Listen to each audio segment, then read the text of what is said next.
Ahoy, babies. It's part 5.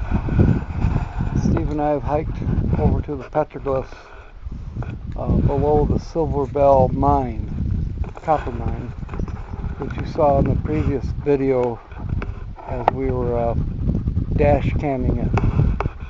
And here they are, and I, for one, I'm feeling a sense of reverence, if you will.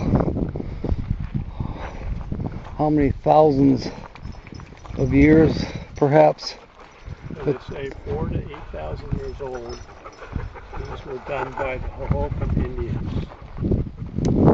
And I believe this rock used to be up on top. Makes sense. And it slid down. I had a conversation with a geologist once. Oki and I were site stewards years ago and kept track of these sites and made sure they weren't desecrated.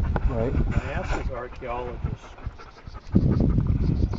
why did they do this? She said, well, she thinks it's a story telling what's going on in their life. They're also maybe doing maps of where the water holes are. She said quite often the Native Americans wanted to watch who was coming and going. And so they would put their young braves on the hilltops and watch, and then let the tribe know when somebody was heading through. And what did they have to do? The old graffiti. And so they drew things, and so you can see like here. Yeah, a figure.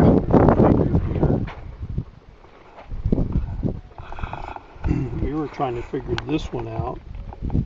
This looks like it might be a map. I agree.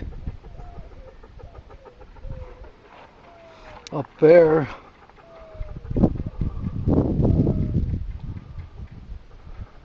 I think that's another point. More figures over here, almost in a group. You could almost see that perhaps this is animal shape. And then look at that one on top there.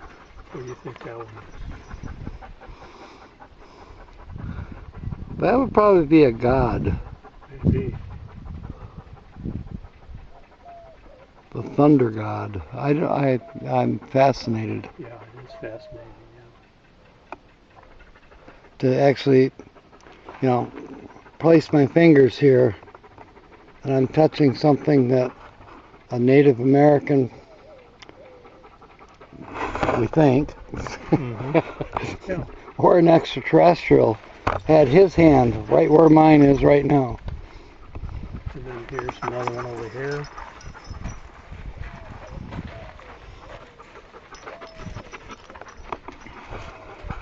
And that's pretty much all there is here at this site.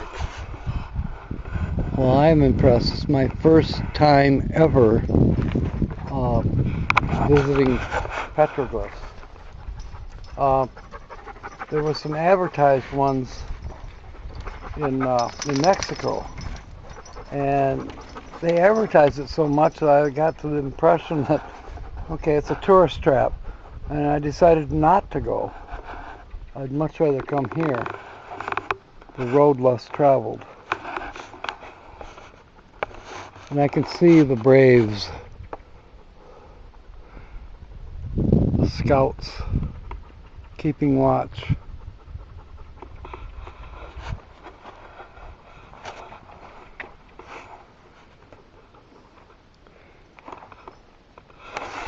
Steve gave me lesson 101 for desert hiking a little while ago. Because you can actually get lost in these washes, and even though you think you know where you are, you can walk right by your exit point without knowing it. So we have this exit point, which is a quarter mile approximately that way, marked with a line across the wash. And of course, in our minds, we know that there's 3 big rocks We think they were replaced with a bulldozer. We don't think God placed those. But that leads us back to the parking spot. They want to keep the ATVs out, so Right. they put those boulders in there to Ah. keep the ATVs out of the swash. Yeah, that makes sense. Yeah. And that protects the petroglyphs as well.